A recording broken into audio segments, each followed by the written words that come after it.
वहां से नहीं जाऊंगा। महारानी सोना के पास मैं छल को रूप धारण करके जा रहा हूं। सारा बात उल्टी सीधी बताकर राम मोहब्बा के अंदर धर्मनाश करूंगा। बेटी सोना, सोना खोलो फलक, देखो झलक।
बोल रहा हूँ, तेरे द्वार खड़ा हूँ बेटी।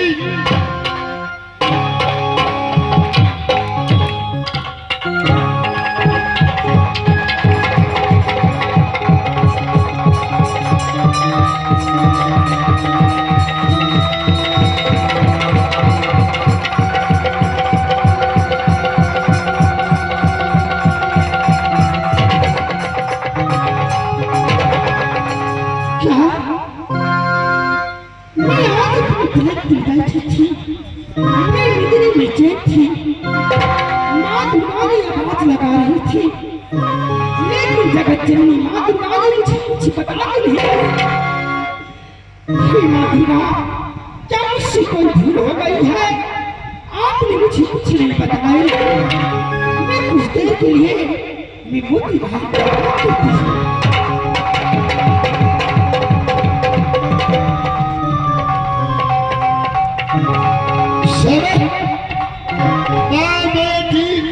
सोना को सपना देती हूँ, सारे बात सपना में कह देती हूँ, पागल हो जाएगी। राज लाने को तैयारी कराइए, मैं जा रहा हूँ। बेटी सोना को सर के ऊपर सवार हो जाता हूँ।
अगर तुम माँ से प्यार करती हो तो जैसे सामने ना जाओगी तो तुम्हारी माँ मर जाएगी।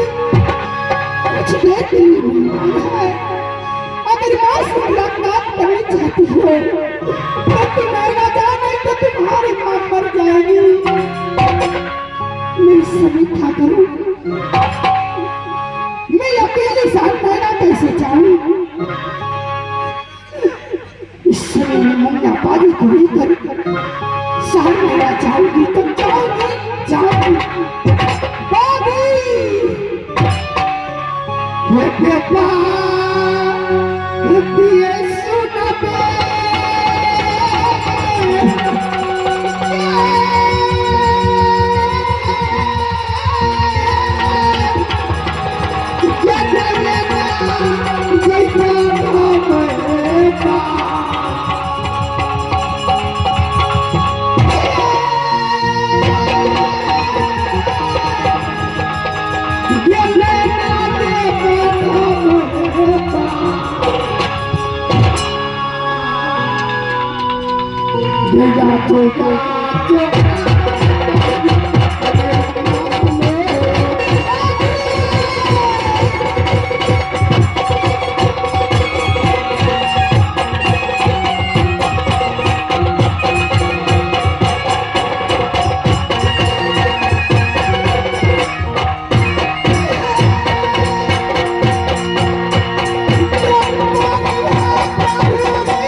राधी, तुम जानती हो तुम मेरी बचपन की सहेली हो। मैं तुझे नौकरानी कभी नहीं समझी। जब मैं नैना से आने लगी, जब मैं टोली में बैठ गई, मेरी बूढ़ी माँ तुम्हें दासी के रूप में, सहेली के रूप में मुझे तुम्हें मेरी साथ में विदा किया कि बेटी सोना जाओ, इस दुनिया को साथ में मैं देती हूँ। जब कोई चीज की जरूरत होगी, कोई चीज की कमी होगी, तो दिल की बात मुन्ना बादी से बताना। ये लोग आगे है बादी, इस समय बादी जहाँ मेरी दी बच्ची है, डाक बंगले के पास कई प्यारा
Hallelujah.